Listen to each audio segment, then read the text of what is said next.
Paz do Senhor, igreja. Amém. Fechem os seus olhos agora, vamos falar com o nosso Deus. Senhor, meu Deus e meu Pai, nos colocamos na Tua santa e bendita presença, Senhor. Tu és o Deus da promessa, Tu és o Deus que cumpre e que cuida dos seus. A Ti, Senhor, nos prostramos e Te agradecemos, Senhor, por mais essa noite, por essa semana abençoada, Senhor, que o Senhor tem nos dado. Obrigado, Senhor, pelo Seu cuidar para conosco, Senhor. Pedimos ao Senhor, meu Pai, que venha com Teu Espírito, meu Pai, essa noite. Que o Senhor venha, meu Pai, entre em nossos corações, meu Pai. Que o Senhor possa passear pela Tua igreja, meu Senhor. Que tenha um avivamento, meu Pai, com os Teus filhos. Ó Senhor Deus, derrama, meu Pai, da Tua presença sobre nossas vidas, ó Pai. Te agradecemos, meu Senhor. Pedimos também, Senhor, que venha visitar os nossos lares, Senhor, a nossa família. Que o Senhor, meu Pai, venha trazer cura, meu Pai, para aquele que precisa. Que o Senhor venha estar, meu Pai, fortalecendo os nossos caminhos, Senhor. Ó Senhor Deus, Te agradecemos, meu Pai, pelos Teus feitos.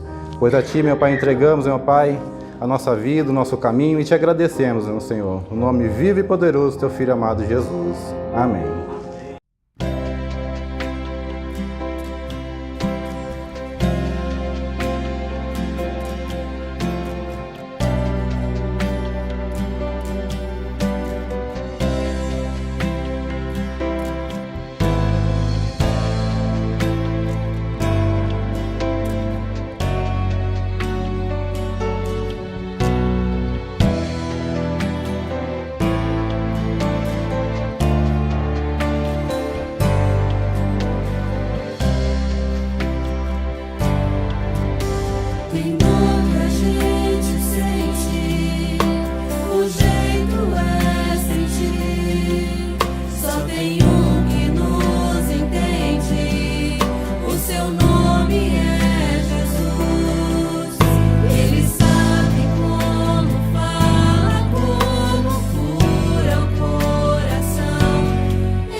Amém, glória a Deus. Depois de louvar e entoar cânticos maravilhosos ao nosso Deus, nós vamos para a palavra do Senhor, que se encontra em Lucas, capítulo de número 7, e nós vamos ler a partir do verso de número 1.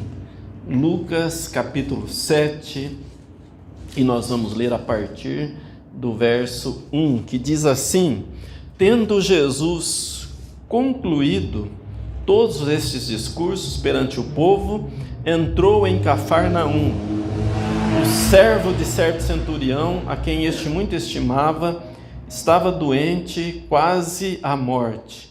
Quando o centurião ouviu falar a respeito de Jesus, enviou-lhe uns anciãos dos judeus, rogando-lhe que viesse curar o seu servo.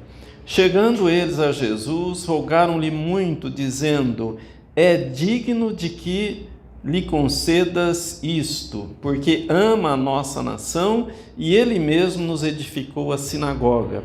Então Jesus foi com eles, estando já perto da casa, enviou-lhe o centurião uns amigos para lhe dizer: Senhor, não te incomodes, pois não sou digno de que entres em minha casa.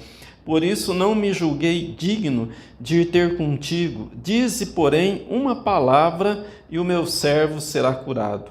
Pois também eu sou homem sujeito à autoridade e tenho soldados às minhas ordens. E digo a este: vai, e ele vai. E a outro: vem, e ele vem. Ao meu servo digo: faze isto, e ele o faz. Ouvindo isto, Jesus se maravilhou dele, e voltando-se, disse à multidão que o seguia: Digo-vos que nem ainda em Israel achei tanta fé. Voltando para casa os que foram enviados, acharam curado o servo. Amém? Amém. Deixa a tua Bíblia aberta, fecha os teus olhos, peça para Deus falar com você agora. Poderoso Deus e amado Pai, diante da tua presença, acabamos de ler a tua palavra, Senhor, e nós cremos que ela é poderosa, ela é linda e eficaz, e ela traz, ó Deus, ensinamentos importantes para as nossas vidas. Por isso nós te pedimos agora, fala conosco, revela-nos a tua palavra, fala em cada coração, ó Deus, na vida do teu povo, que está aqui na tua casa, que está ouvindo à distância, assistindo, meu Deus, que o teu poder entre agora de uma maneira poderosa, transformando, ó Deus, corações, mudando vidas, levando pessoas a uma sensibilidade do Teu Espírito Santo, meu Pai, a ter o desejo de Te adorar, a ter o desejo de andar na Tua presença. Meu Pai, usa a minha vida como um instrumento vivo nas Tuas mãos, para que esta palavra, ó Deus, ela não entre apenas nos nossos ouvidos, mas que ela possa entrar no nosso coração e realizar tudo o que lhe apraz, ó Pai. Fala, Senhor, o que nós precisamos ouvir, não apenas o que nós queremos ouvir, pois assim nós te pedimos, no nome poderoso de Jesus Cristo. Amém. Graças a Deus. Pode se assentar. Nós estamos tratando por todo esse tempo agora, todo esse mês, sobre essa questão da família, essa questão do casamento, de vida conjugal, e nós sabemos que há uma riqueza muito grande nessa questão da família, e como Deus, Ele trabalha e como Deus valoriza a questão da família, não é verdade? Você olha para a Bíblia e você vai ver um Deus preocupado, interessado em abençoar a família desde o primeiro casal, quando Deus então forma o homem e a mulher e Ele dá uma ordem para que eles pudessem ir viver juntos, para que eles pudessem ir constituir família, dominar sobre tudo, sobre a terra, sobre os animais, sobre os peixes, sobre a natureza, enfim, Deus ele deseja que a família ela seja muito abençoada, não é verdade? Mas se de um lado nós temos um Deus que abençoa, por outro lado nós temos um inimigo que quer destruir a família, não é verdade? E a gente olha para o mundo hoje e vê como está complicado constituir família, não é verdade? Como está difícil quando a pessoa ela deseja constituir uma família sem a presença de Deus, sem o poder de Deus. E a gente pode dizer, olha, é praticamente impossível uma pessoa constituir uma família em que seja um casamento até que a morte os separe, não é verdade? Que seja um relacionamento de frutos e de uma alegria autêntica e verdadeira, desde o começo até o final. É praticamente impossível a pessoa conseguir isso sem Deus. Por isso que é muito importante que nós venhamos a buscar o Senhor na nossa casa, que a gente venha a estabelecer uma comunhão com Deus e que a gente atente para os princípios da palavra de Deus. Porque não adianta a gente apenas dizer assim, olha, eu tenho o Senhor na minha vida, olha, Deus está na minha casa, mas se a gente não observar aquilo que a palavra ensina, a Bíblia ensina princípios importantes, tanto para o marido, quanto para a esposa, quanto para os filhos. E quando a gente despreza isso, não adianta estar na igreja, porque o casamento vai fracassar. Não adianta estar buscando a Deus e dizendo que é de Deus, se a gente desprezar a palavra de Deus. Nós temos falado aqui, durante todo o mês, sobre essa questão, que quando Jesus ele entra numa casa, algo extraordinário acontece naquela casa, não é verdade? Algo grandioso acontece naquela casa. Jesus não entra numa casa e nada acontece, não, algo maravilhoso acontece, né? Você olha para a Bíblia e você vê Jesus começando o ministério dele, uma festa de casamento, transformando água em vinho, não é verdade? Você olha para o ministério de Jesus e você vai ver que ele entrou em mais de 10 casas que estão relatadas, né? Que a gente sabe que ele entrou em muito mais, mas que não estão relatadas na Bíblia, né? Mas só que está relatado, mais de 10 casas. Ele entrou e o milagre aconteceu, não é verdade? Ele entrou na casa da sogra de Pedro, ela estava enferma, mas a enfermidade foi embora, né? Jesus entrou por uma porta, a enfermidade fugiu pela janela, não é verdade? A enfermidade correu, porque, na verdade, ali era um espírito de enfermidade. E quando Jesus entra, a luz, ela resplandece, não é verdade? Quando Jesus entra, não tem como as trevas permanecerem. As obras das trevas são destruídas, porque o Senhor mesmo, ele declarou, olha, eu vim para desfazer toda a obra das trevas, não é verdade? Aonde Jesus entra, aonde ele é recebido com toda a honra que ele merece, então o poder de Satanás é caído por terra, o poder das trevas é neutralizado, o poder do inferno é rechaçado, destruído, liquidado com a presença viva e poderosa do nosso Deus, não é verdade?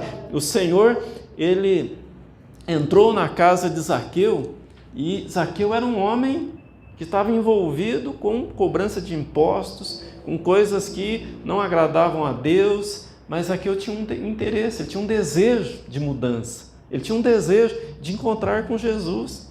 Isso é maravilhoso, quando a gente tem esse desejo. Às vezes a pessoa, ela quer a bênção de Deus, mas ela não quer o Deus da bênção, é diferente, né? A pessoa, ela muitas vezes quer o que Deus pode fazer na vida dela, mas não quer Deus na vida dela. É interessante isso, né? A gente vê isso muitas vezes nas igrejas. A pessoa vem para a igreja, a vida financeira está falida e a pessoa prospera. E aí ela dá um tchauzinho, olha, já prosperei, agora vou embora, né? Porque eu já consegui o que eu queria. É um direito dela, mas não serve de exemplo. Não é assim que a gente deve proceder, não é verdade? A pessoa vem para a igreja, o casamento está destruído.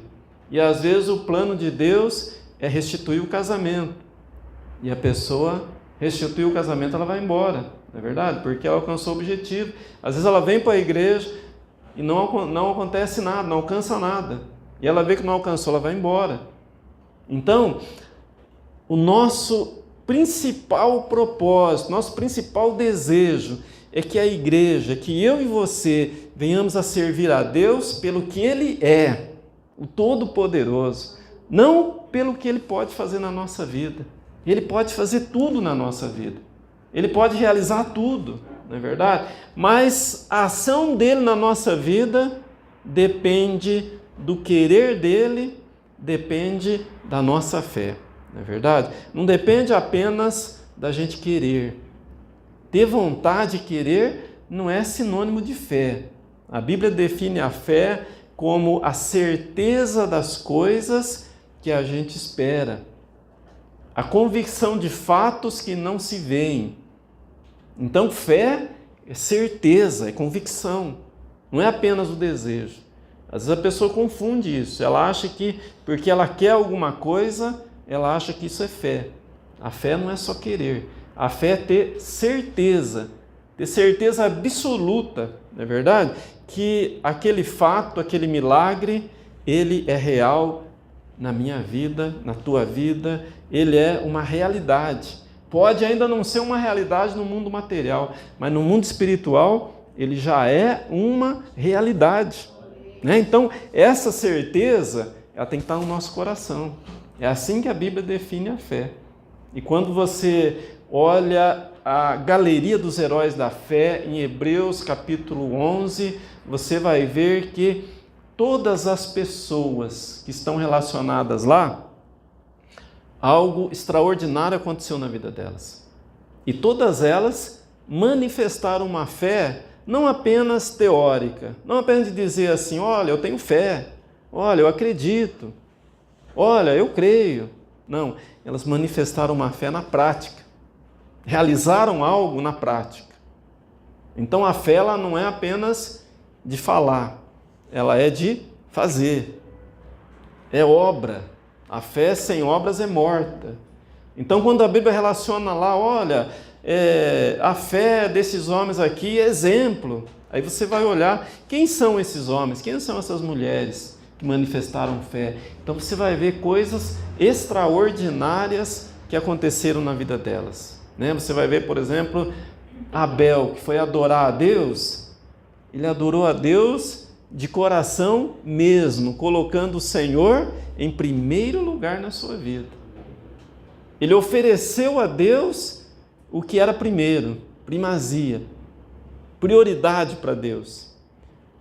Mas o seu irmão Caim ofereceu aquilo que não era agradável a Deus. Não era o que era mais importante, sabe? O que era mais prioridade na vida dele. Deus rejeitou a oferta de Caim, aceitou a oferta de Abel. E Caim ficou tão irado que ele matou o próprio irmão Abel. Primeiro homicídio que a Bíblia relata. Você pensou? Então você veja que o coração de Caim ele já estava contaminado, não é verdade? Ele já estava distante de Deus para tomar uma atitude dessa. Então a fé, ela se revela na vida daquelas pessoas que colocam os seus propósitos pessoais, o seu egocentrismo, as suas vontades em segundo plano e coloca a vontade de Deus em primeiro plano, coloca a vontade de Deus como prioridade na sua vida, não é verdade? Então, quando a gente fala assim, olha, eu creio que Deus é o Todo-Poderoso, eu creio que Deus ele realiza todas as coisas, é um tipo de fé, é uma maneira da gente expressar. Mas a grande diferença está em ter a certeza que esse Deus que é o Todo-Poderoso, Ele é o Todo-Poderoso na minha vida, na tua vida. É diferente. É diferente. Ah, eu creio que Deus fez isso na vida de Noé, fez isso na vida de Abraão, de Isaac. Tudo bem. A gente está crendo nisso. Mas e na tua vida, você crê que esse Deus é poderoso para realizar um milagre? Você crê que esse Deus, assim como Ele operou o milagre na vida de todos esses heróis da fé, né? Todas as pessoas que alcançaram do passado, do presente, né? Pessoas que hoje você vê milagres também na vida delas, você crê que esse Deus, Ele é poderoso na tua vida também? Você crê que esse Deus, Ele faz milagre na tua vida também? Amém. Glória a Deus. Então é isso que precisa. É essa fé que nós precisamos, não é verdade? Não é a fé apenas de falar, mas é a fé de colocar em prática. Quando Noé começou a construir a arca, todo mundo zombava dele. Mas ele construiu, não é verdade? Por quê? Porque ele acreditou no que Deus falou, ele teve fé. E por isso Deus salvou ele. Então você percebe que salvação e fé está intimamente ligado.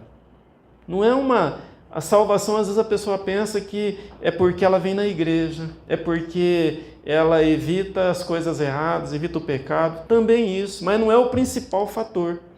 O principal fator da salvação da nossa vida é por causa da fé.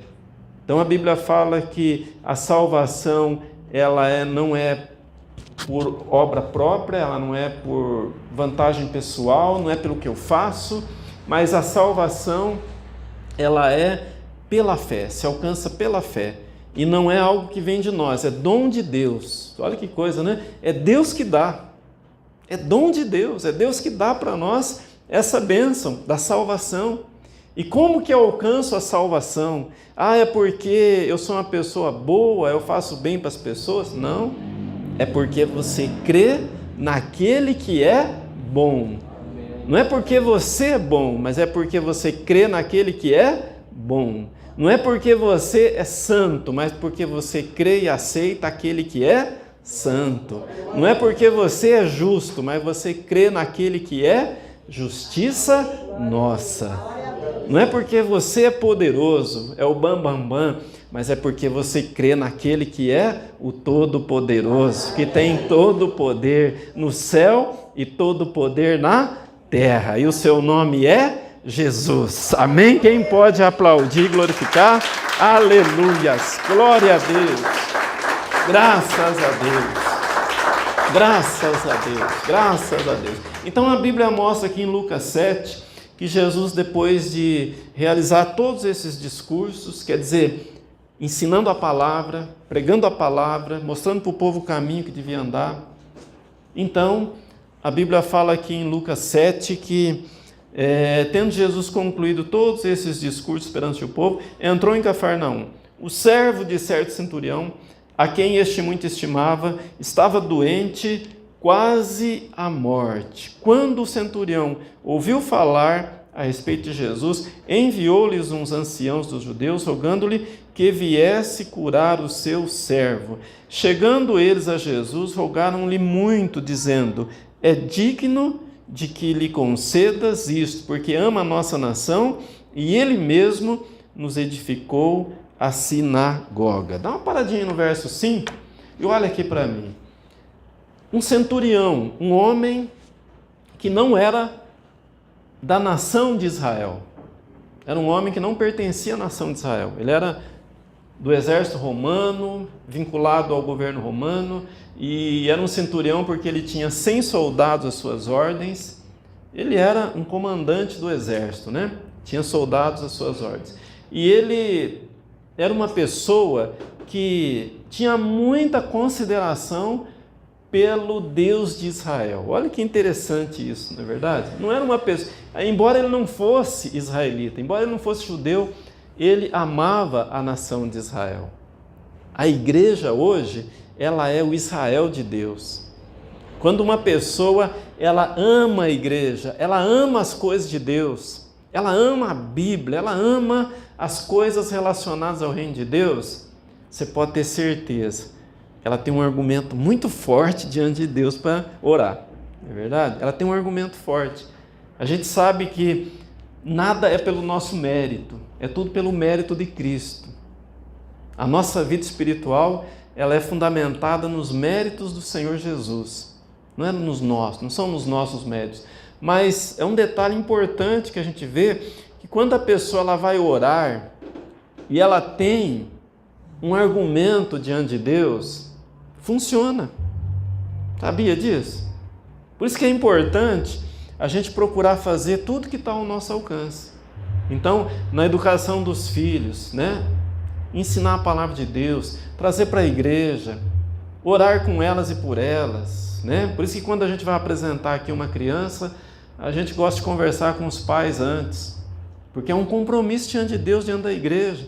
Não é apenas apresentar e pronto, já fiz a minha parte, agora é com Deus. Não. Há uma caminhada longa que nós precisamos empreender e fazer o melhor. Cuidar dos nossos filhos, né? Ensiná-los nos caminhos do Senhor. E aí lá no futuro, quando eles forem adultos, e eles, por acaso, se eles estiverem fora dos caminhos do Senhor, tem como essa mãe e esse pai chegar diante de Deus e usar este argumento: Senhor, eu fiz tudo que estava ao meu alcance. Meu irmão, isso é muito importante, porque o nosso Deus, Ele preza pela fidelidade. Ele é um Deus fiel, Ele é um Deus verdadeiro. E a palavra dele diz, olha, ensina a criança no caminho que deve andar, e ainda quando for velho não se desviará dele. Então, olha, que argumento que nós temos diante de Deus, né? Agora, se a gente cria os filhos de qualquer jeito, não está nem aí, com que argumento nós vamos chegar diante de Deus, não é verdade? Por isso que é importante a gente fazer o melhor. Então, quando nós olhamos para a palavra, nós vemos, por exemplo, o rei Ezequias foi acometido de uma doença para a morte, já estava no leito de enfermidade, já estava decretada a morte dele. O profeta Isaías chegou para ele e disse: olha, arruma a sua casa, porque você vai morrer, não vai viver. E a Bíblia diz que quando o profeta Isaías saiu da presença do rei, estava ainda dentro da cidade, quando Isaías dá essa palavra, Ezequias ele vira para a parede e ele faz uma oração muito importante. Naquela oração, o profeta Ezequias ele usa um argumento como esse que eu estou falando aqui para você. Ele fala para Deus: Senhor, eu fiz tudo que era certo na tua presença. Eu sempre fui fiel aos teus caminhos. Eu sempre procurei te agradar. Eu nunca desviei da tua presença. E ele usa ali os argumentos, né, daquilo que foi o perfil da vida cristã dele, da vida com Deus. E a Bíblia fala que Deus ele dá mais 15 anos para o profeta, para o rei, aliás, para o rei Ezequias. Ele avisa o profeta antes de sair da cidade. Volta lá e fala para Ezequias que eu dei mais 15 anos para ele. Olha só, uma oração com argumentos fundamentados naquilo que a pessoa viveu. É muito importante. Por isso que a gente vê uma mãe que ora pelo filho, por exemplo, né? Como dá resultado essa oração? Porque a mãe ela coloca toda a sua fé, todo o seu argumento, toda a sua vontade para que o filho ele seja restabelecido. Então, a fé ela tem essas variantes, a fé ela tem essas nuances, né? Que a gente precisa atentar para isso. E quando esse centurião, então, ele manda os seus amigos falarem com Jesus, ele diz assim: olha, esse homem, né, os amigos falam com respeito ao centurião, este homem ama a nossa nação e ele mesmo edificou a nossa sinagoga. Construiu a igreja. Já pensou? Ele construiu a igreja, construiu a sinagoga para os judeus. Tinha argumento diante de Deus, né? E nós? E você e eu? Nós temos argumento diante de Deus? Como que está a nossa vida? Não é verdade? A gente pode chegar diante de Deus e falar: Senhor, eu estou fazendo tudo que eu posso. Eu estou fazendo o melhor. Olha para a minha vida. Eu sei que eu tenho falha, eu sei que eu sou limitado, sou humano, mas eu estou procurando fazer o melhor. E no que eu errei, no que eu desagradei o Senhor, perdoa-me, apaga as minhas transgressões, tenha misericórdia da minha vida, se humilha na presença de Deus, porque foi isso que esse centurião fez. Ele, embora sendo uma autoridade, olha que interessante, né? A autoridade normalmente ela se engrandece, porque é uma autoridade, não é? Mas o centurião ele se humilhou, ele disse assim: olha, o Senhor não é... Eu não sou digno de que o Senhor entre na minha casa. Olha que humildade, né? Que humildade. E a Bíblia diz que Jesus prontamente disse: eu vou até a sua casa. Mas o centurião disse: olha, pode falar para ele que eu não sou digno que ele entre na minha casa. E aí o centurião então usou um argumento, meu irmão, que deixou Jesus admirado da fé daquele homem. Muito interessante esse argumento que ele usou aqui, né? Porque ele sendo um homem, o centurião sendo um homem com autoridade, ele tinha servos ao seu dispor. E ele dizia para um servo, ó, vai fazer isso aqui, o servo ia fazer. Dizia para o outro, olha, vem cá, faz isso daqui, o servo fazia. Por quê? O centurião tinha autoridade sobre os seus servos, não é verdade? Autoridade. Princípio de autoridade. Ele reconheceu que Jesus era uma autoridade no mundo espiritual. Olha o detalhe importante aqui, né? O centurião reconheceu Jesus uma autoridade no mundo espiritual. O centurião, ele tinha certeza com ele, se Jesus der uma palavra, meu irmão, acabou. Ele deu a palavra, ele ordenou. Se ele ordenou, acabou, não tem mais que ninguém se opor. Já pensou nisso? É como nas nossas leis hoje, né? Se um juiz dá uma ordem, tem que cumprir, seja lá quem for. Pode ser o presidente da República, na verdade tem que cumprir, é ordem judicial, tem que cumprir. Esse centurião reconheceu em Jesus esta autoridade no mundo espiritual. E disse para ele assim, olha, não precisa nem entrar na minha casa, pode mandar apenas uma palavra e o meu servo será curado. Meu irmão, é uma grandeza isso, não é verdade? É uma bênção isso. Nós temos que orar a Deus, Senhor, dá a fé que esse centurião tinha. Eu quero essa fé para mim. Olha que fé, não é verdade? Basta apenas uma palavra. Basta o Senhor mandar uma palavra. Já pensou nisso? Qual é o milagre que você está precisando? Qual é a bênção que você precisa na tua casa? Reconheça essa autoridade do Senhor. Reconheça que uma palavra que Ele der, todo o embaraço, todo o impedimento, ele tem que cair por terra. Os demônios não podem segurar. Os demônios não podem impedir. Não há espírito, nem neste mundo, nem no mundo espiritual, que vai impedir uma ordem de Deus. Quando Ele ordena, então o milagre acontece, né? Quando o mar estava em fúria e Jesus estava naquele barquinho, açoitado pelas ondas do mar, do vento, Jesus disse apenas uma palavra, cala-te. E houve grande bonança, porque Ele tem todo o poder. Ele tem todo o poder sobre a natureza, Ele tem todo o poder sobre os animais, Ele tem todo o poder sobre as pessoas, Ele tem todo o poder no céu, tem todo o poder no inferno. No inferno não é o diabo que manda, Jesus manda também no inferno, sabia disso? Jesus tem toda a autoridade, Ele tem poder no céu, tem poder na terra, Ele é o Todo-Poderoso. Amém? Quem crê pode aplaudir e glorificar. Aleluia. Glória a Deus. Graças a Deus. Graças a Deus. Então, essa fé que o centurião demonstrou causou em Jesus uma admiração. Jesus ficou maravilhado dessa fé. E ele disse, olha, nem mesmo em Israel achei tanta fé. Nem mesmo em Israel achei tamanha fé. Já pensou nisso? Seria o mesmo que hoje alguém está aqui na igreja e uma pessoa de fora da igreja manifestar uma fé maior do que nós que estamos na igreja. Pensou nisso? A gente está na igreja. O que é o certo? O que é o normal? A gente tem uma fé maior, não é verdade? Nós estamos na igreja, mas de repente vem alguém de fora e é curado, e quem está na igreja não é curado. Vem alguém de fora e prospera, e a gente está na igreja e não prospera. Vem alguém de fora, clama a Deus e é ouvido, a gente está na igreja, clama a Deus, não é ouvido.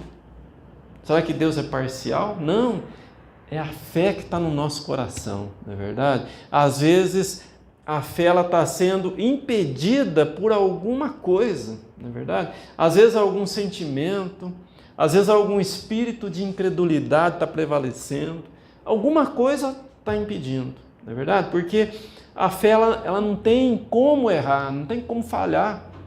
Jesus disse assim, olha, se alguém pedir alguma coisa ao Pai, no nome dele, Jesus, crendo, essa pessoa é certeza que ela recebe. Não é uma questão de talvez, é certeza. Mas muitas vezes a fé ela é impedida, ela é contaminada por alguma outra coisa que impede a bênção de Deus na nossa vida.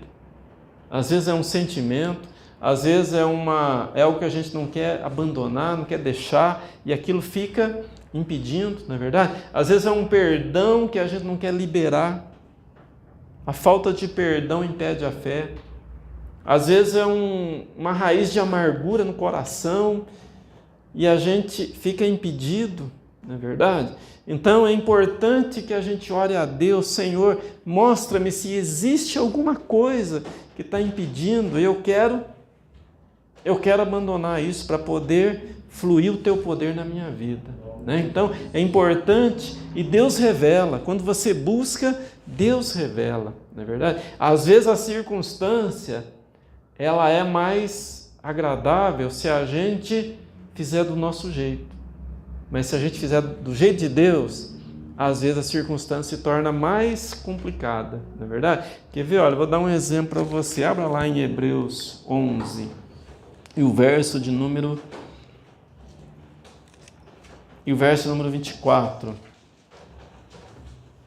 Hebreus 11, 24, 25 e 26. Fala assim, olha: pela fé, Moisés, sendo já homem, recusou ser chamado filho da filha de Faraó, escolhendo antes ser maltratado com o povo de Deus do que por algum tempo ter o gozo do pecado. Teve por maiores riquezas o opróbrio de Cristo do que os tesouros do Egito, porque tinha em vista a recompensa. Pela fé, vamos ler o 27 também, olha: pela fé deixou o Egito, não temendo a ira do rei. Ficou firme, porque viu aquele que é invisível. Olha que texto lindo, hein, irmãos? Texto lindo. Pela fé, Moisés, ele abandonou. Já pensou viver no palácio? Ter tudo de bom para comer, servos o tempo todo servindo, não tinha problema nenhum. O preço da gasolina podia subir, ele não estava preocupado, não é verdade? Tudo ele tinha com abundância, segurança, saúde, fartura, conforto. Mas o que ele fez? Abandonou tudo isso. E ele está nos heróis da galeria da fé. Já pensou nisso? Por que ele fez isso? Ele estava aguardando uma recompensa maior e porque ele creu na palavra de Deus. Ele creu no propósito maior de Deus. Às vezes o conforto do mundo atrapalha a nossa fé, não é verdade? Se Moisés tivesse cedido ao desejo de ficar no Egito, com toda a segurança, com toda a fartura, com todo o conforto, ele não estava aqui nos heróis da fé. Mas como ele abriu mão e ele seguiu o plano de Deus para a vida dele, ele está relacionado nos heróis da fé. E pode ter certeza, o dia que a gente for para a eternidade, nós vamos ver Moisés num lugar de honra lá. Pode ter certeza disso. Ele deixou as coisas passageiras do Egito, diz a Bíblia, porque ele tinha certeza, ele estava vendo o invisível. Já pensou nisso? Ele estava vendo o invisível. É assim que a gente tem que fazer, não é verdade? Nós temos que olhar para o plano superior de Deus na nossa vida. Às vezes a pessoa, ela compromete o plano maior de Deus na vida por causa das coisas passageiras desse mundo, por bobagem deste mundo, não é verdade? Que é tão fútil, que é tão rápido, né? Passa tão depressa. E às vezes a pessoa, ela deixa as coisas de Deus por causa das coisas deste mundo. Você olha o apóstolo Paulo, sofreu por causa do Evangelho, hein? Mas nunca reclamou. Por quê? Ele estava vendo um plano maior de Deus na vida dele. Você pode ter certeza, quando a gente estiver na eternidade, nós vamos ver o apóstolo Paulo lá no lugar de honra, porque ele abriu mão das coisas deste mundo. É isso que Deus quer para nós. Deus quer que a gente abra mão das futilidades deste mundo, que a gente viva para Deus, que a gente adore a Deus, que a gente glorifique a Ele e que a gente obedeça a palavra dEle e não viva no Egito, que é este mundo, não é verdade? Então, Moisés ele está aqui nos heróis da fé. É isso que Deus quer para mim e para você, que a gente viva nessa galeria dos heróis da fé, que o nosso nome esteja sendo escrito agora. No passado eles fizeram história, agora quem está fazendo história somos nós, eu e você. O milagre de Deus é para nós hoje. É hoje que Deus quer curar a tua vida. É hoje que Deus quer libertar a tua vida. É hoje que Deus quer abençoar a tua família. Deus quer abençoar teu casamento. Quer reconstruir as coisas que foram perdidas, né? É hoje que Deus quer operar. É hoje que nós temos que crer no Deus Todo-Poderoso, porque Ele continua fazendo milagres. Amém? Quem crê pode aplaudir e glorificar. Aleluia. Glória a Deus, glória a Deus, graças a Deus, graças a Deus. Vamos nos colocar em pé e eu quero estar orando pela tua vida. Você que tem esse desejo de ter esta fé tão maravilhosa, a fé como tinha este centurião, que até Jesus ficou maravilhado da fé deste homem. Assim, com os teus olhos fechados, apresenta a Deus a tua causa. Às vezes para você é impossível, mas você está diante do Deus dos impossíveis, aquele que pode todas as coisas, aquele que é glorioso e maravilhoso para realizar tudo aquilo que você crê, tudo aquilo que você espera pela fé. Vai apresentando a Deus, vai falando com Ele, vai repreendendo o inimigo e vai invocando o poder de Deus na tua vida. Enquanto o louvor vai entoar esse cântico, você vai poder orar, você vai poder buscar a Deus de todo o teu coração, com toda a tua fé. Minha fé não está firmada Glória a Deus. nas coisas que podes fazer. Aleluia. Eu aprendi a te adorar pelo que é. Glória a Deus. Nele veio sim, amém. Somente dele, mais ninguém. A Deus seja o louvor. Se Deus quiser, Ele é Deus.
presença do Senhor, com os teus olhos fechados, teu coração aberto para a presença e a manifestação do poder de Deus.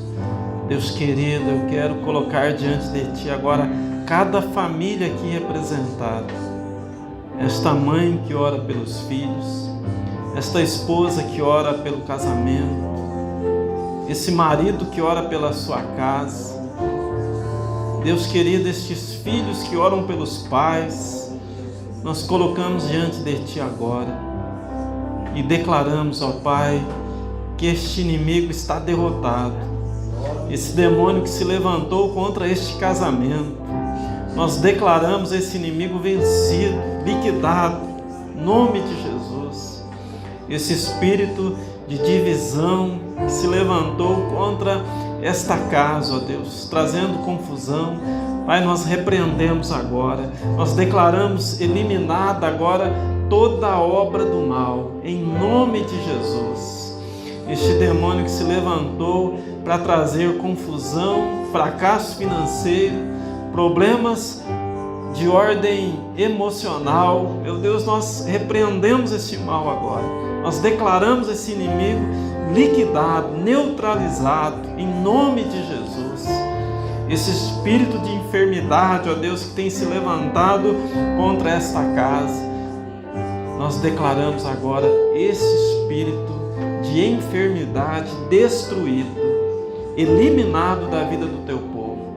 Que nesta casa, ó Deus, possa fluir agora da Tua bênção, possa fluir agora, ó Deus, a saúde que vem de Ti, Senhor, a prosperidade que vem do Senhor, possa ser abundante nesta casa, que este casamento seja por Ti renovado a cada dia, ó Deus, que a esposa ame cada vez mais o seu marido, que este marido ame cada vez mais a sua esposa. Transforma agora, ó Deus, faz um milagre na vida do Teu povo, em nome de Jesus. Aumenta a fé no nosso coração, ó Deus. Assim como aquele centurião teve uma fé que deixou Jesus maravilhado, que nós também possamos ter uma fé assim, que surpreenda para o bem, ó Deus, que surpreenda a ponto, ó Deus, de clamarmos a Ti e o milagre acontecer, meu Pai. Em nome de Jesus, não permita que o inimigo ria da nossa cara, ó Deus. Não permita que o inimigo venha prevalecer, mas derrama agora da Tua graça e do Teu poder, transformando o coração do marido aos Teus caminhos, transformando o coração da esposa na Tua presença. Transforma esta casa, ó Deus, abençoe este lar, em nome de Jesus. Assim nós oramos, agradecidos. Assim eu oro, Pai, agradecido. E todos aqueles que creem, digam comigo amém. Amém. Pode aplaudir e glorificar. Aleluias. Glória a Deus. Maravilhoso Deus. Aleluias. Glória a Deus. Santo de Israel. Aleluias. Glória a Deus. Glória a Deus. Erga as tuas mãos para o alto, receba a bênção. Poderoso Deus e amado Pai, despede o Teu povo em paz para os seus lares. Dá uma semana vitoriosa, ó Deus, uma semana abençoada, em nome de Jesus. Que a graça do nosso Senhor e Salvador Jesus Cristo, o grande e eterno amor de Deus o Pai, as doces e meigas consolações do Teu Espírito, esteja com toda a Tua igreja. E todos aqueles que creem, digam comigo amém. Amém. Pode aplaudir e glorificar. Aleluias, glória a Deus, maravilhoso, Santo de Israel, aleluias, glórias, glórias, glórias, glória a Deus. Dá um abraço no teu irmão, diga para ele: a tua casa pertence ao Senhor, meu irmão. Uma boa semana, Deus te abençoe em nome de Jesus.